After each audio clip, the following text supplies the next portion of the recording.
Hello AP Micro, welcome back to the Price Discriminating Monopoly series. When we left off last time, this is the slide that we were talking about. And we talked about the difference between two different price levels and three different price levels. And the fact that as you increase the number of different prices charged, the monopolist captures more of the consumer surplus. So here's what we're going to do. What would it look like if a business could actually charge every single customer a different price? If they were able to segment the market based on every single person's willingness to actually buy something and their ability to buy it, what would it look like? Well, that's what we're going to look at next in this part. We're going to look at a perfectly price discriminating monopoly. That means, again, a monopoly that's able to charge every single person a different price. So an example of this is think about if you go down to an actual, go down to Mexico and some of the different smaller rural communities, and they have people that are selling in different kind of stores. Every person who goes in there actually can pay a different price for something because it's a barter system, right? And so a barter system, you can make an argument that they kind of could be seen as a perfectly price discriminating monopoly. But really, they're not, because the different items that you purchase from those areas, you can actually turn around and resell if you wanted to. So it's not technically a perfectly price discriminating monopoly, but the barter system, if you could find someone that could actually segment the market into every single person's willingness and ability to buy, and in the fact that they can actually barter the prices, that would be considered a perfectly price discriminating monopoly. So in these last couple of slides, we're going to really compare a pure monopoly to a perfectly price discriminating monopoly. And if you look at the very bottom of your screen, you see different areas. You see price effect and the profit maximizing quantity and efficiency, surplus, and profits. We're going to talk about all of these different areas by looking at these two different graphs. And I think it is like the top of page 9, you should be able to see a couple different areas where you can copy these graphs. And you want to leave some room in the margins for you to be able to jot down extra kind of notes, because I'm going to kind of write all over this information here, and then we'll go in and we'll look a little bit closer at the actual overall impact, and I'll kind of put a conclusion on the price discriminating monopoly. So if we look at these different things, the first thing that I want you to see is the price effect. And in a pure monopoly, there is a price effect, and you know that there's a price effect because you see the fact that the marginal revenue is less than the demand curve. Anytime MR is less than the demand, that means that the firm, A, with a downward sloping demand curve, has price making ability, and B, that means that they have to reduce the price on all previous units, thus they lose revenue on those previous units. When a firm has to do that, that's what makes the MR less than the demand curve. Keep in mind, in perfect competition did not have to reduce the price on previous units because they could sell it for everyone would buy it at that price. So thus the demand was equal to MR. Well, if you look over on the right-hand side of your screen, you see the perfect price discrimination. What you don't see is an MR, and that's because really the MR here is the same exact thing as demand. And here's why it's the same exact thing. It's the same exact thing because every single person has a willingness and ability to buy. And all along this demand curve is exactly what they're willing and able to buy. Well, if you think about if the fact that I could sell one thing for $20 to someone, and if I want to sell a second thing, I can sell that second thing for $19, but I can still sell the first one for $20. So if I can sell the first one for $20 and then the next one for $19, the next one for $18 without reducing the price on previous goods, that would tell me then that a perfectly price discriminating monopoly does not have a price effect. Right? So that's one of the first things to be able to see. I do not have to reduce my price. And when you don't have a price effect, that's what makes the demand equal to your marginal revenue when you don't have that price effect. So that's the biggest thing to be able to see here. Now, if that's what we end up finding out is that we don't have the price effect, well, that means if I'm going to maximize profit, look at the difference between quantity levels and where this perfectly price discriminating monopoly can actually produce. They can produce this quantity way out here, right? And if we can look at this graph, we can look at your graph on your left-hand side here and kind of look at both of these at the same time. If we see this as a single price pure monopoly, Well, here is where MR and MC is. You go up to the demand curve, over, and that's our price. So that means that at that price, we're able to sell this quantity, resulting in a large deadweight loss. But if this is a perfectly priced discriminating monopoly, and my demand curve will be the same thing as my marginal revenue, well then, the perfectly priced discriminating monopoly quantity for PPDM would be way out here. And so look at the huge difference between the two profit maximizing firms. Now, if we look at over here on the right-hand side, we can look at we can look at this example and see the fact that if we can charge the price all on this demand curve, that means there's no difference between what you're willing to spend and what you actually spend. Meaning, if I was willing to spend, or if I was willing to pay $19, I actually paid $19. Whereas over here, we have a small consumer surplus with the pure monopoly. And with that pure monopoly, the reason is because there's a whole bunch of people on this demand curve here who are willing to pay and able to pay a larger amount than what they actually pay. The result of that is consumer surplus. On the perfectly priced discriminating monopoly, it results in zero consumer surplus because everyone pays what they're willing and able to pay. And so that means, again, that this entire thing is not the entire thing, but there's a transfer of income from consumer surplus to producer surplus. This entire area is really considered our producer surplus, thus there is zero consumer surplus. And if you again look at the difference, look at the fact, since we're able to produce way out here and for the quantity for our PPDM, if we're able to produce way out here where MR equals MC, well, that's also the same point that demand equals marginal cost. And if you think about it, where demand equals marginal cost, guys, remember that's where you're allocatively efficient, right? So now we have a pure monopoly is not allocatively efficient. It never can be allocatively efficient. And the reason why is because your marginal revenue curve is always less than that demand curve. And so the MR and MC point can never be at where demand equals marginal cost if the demand is always more than MR, right? So that creates deadweight loss. So the single price pure monopoly has deadweight loss.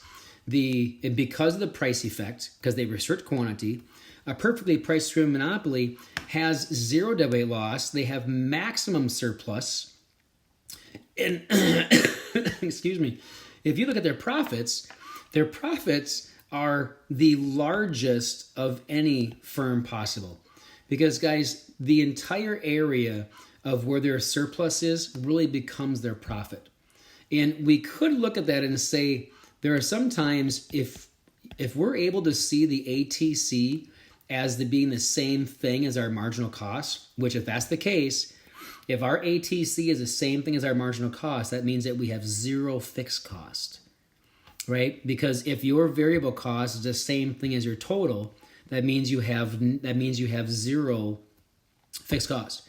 If this is the case, not only would we be allocatively efficient, but we would also be productively efficient if we are producing where the ATC is the same thing as our marginal cost, right? So graphically, this is what we can see. So I'm gonna look at this a different way here. We're gonna find out the actual difference between the quantity that we produce. So let's look at this table.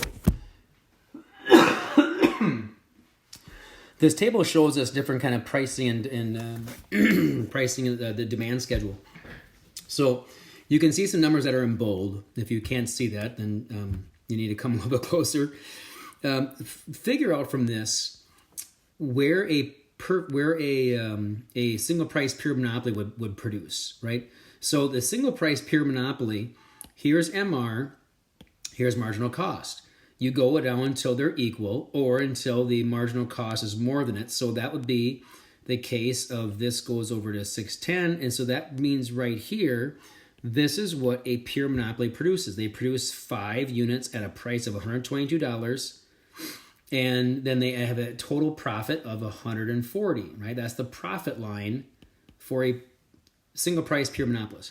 But if we were to compare this to a perfectly priced discriminating monopoly, here's how much, I'm going to give you a chance to kind of find Remember that the demand curve equals marginal revenue since there's no price effect for a perfectly price discriminating monopoly. So I want you to find what the quantity level is that a perfectly priced discriminating monopoly would produce, and also what the price that they would charge for that last unit. All right, so pause this here, find it, and then I'm going to come back and I'll give you what the answer is. All right, here we go, back at it. So remember that the price, by the way, is the same thing as our demand, right? Price is always demand. And so if we look at the difference between, there's a demand curve and we have a margin revenue, but for a perfectly priced discriminating monopoly, we don't have a separate margin revenue curve. So we also see the demand equals MR for a perfectly priced discriminating monopoly.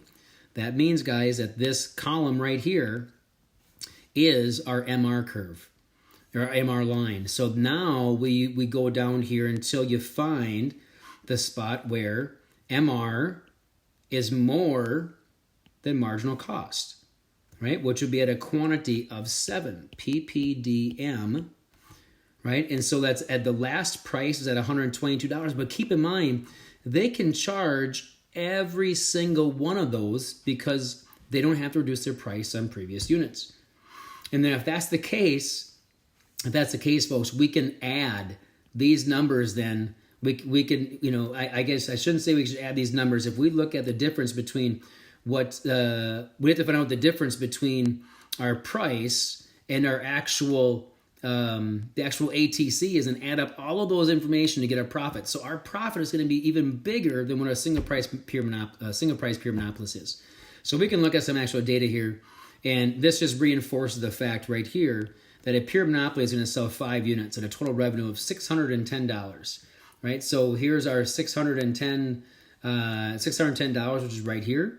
But if we look at a perfectly priced discriminating monopoly, they're going to sell 7 units, and they're going to make a much larger total revenue than what they had from before.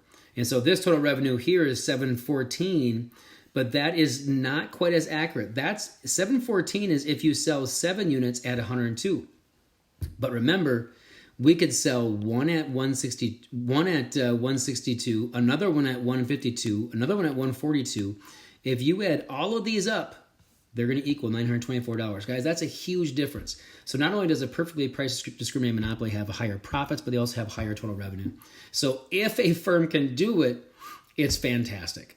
Right? So, but most firms, I don't think there's any firm out there that can be a perfectly priced discriminating monopoly, but it's a kind of a theory that I want you to be able to see. So if we look at what this looks like as a kind of a summary for this, the pricing for a perfectly priced discriminating monopoly is you're going to have a range, really. You're going to have a range of prices, a range of prices all along the demand curve up to where demand equals marginal cost. They can charge all of those prices, but it's on the demand curve, remember.